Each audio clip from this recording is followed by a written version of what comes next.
In terms of Bob McNair, the owner there, John, how integral was he in the new policy for the national anthem that was announced a couple of days ago? Everything I've read and seen, I'd not see Bob's name mentioned anywhere. I noticed that, but I know how he stands. He's told people numerous times he wants players standing at attention in the national anthem, and so I know him well enough to know he's glad there's a resolution, even though a lot of people disagree with it.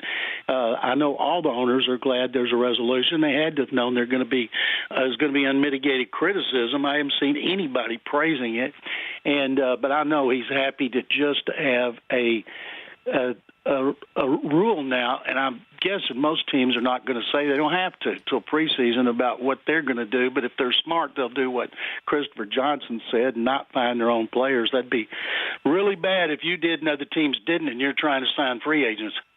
Yeah, don't you think that would affect matters?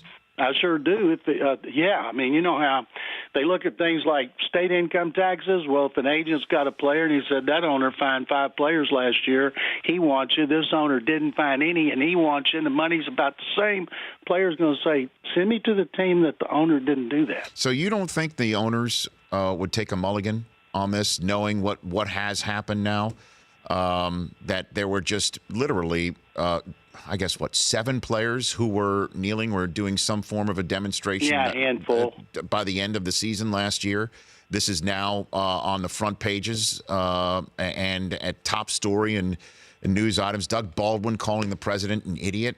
I mean, that sort of discourse. I mean, look, there's a lot of raw emotions that were brought up in late May that really, when you think about it, didn't have to be.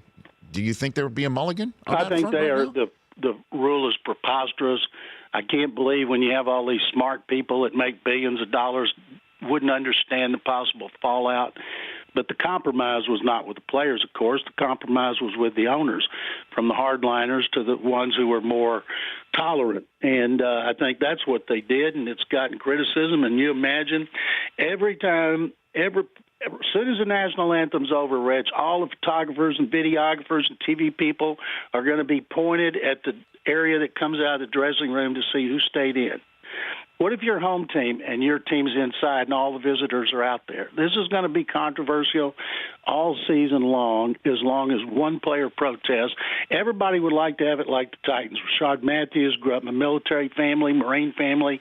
His former protest was to stay in the dressing room until after the national anthem, and people respected that. The Rich Eisen Show, weekdays at noon Eastern on Audience.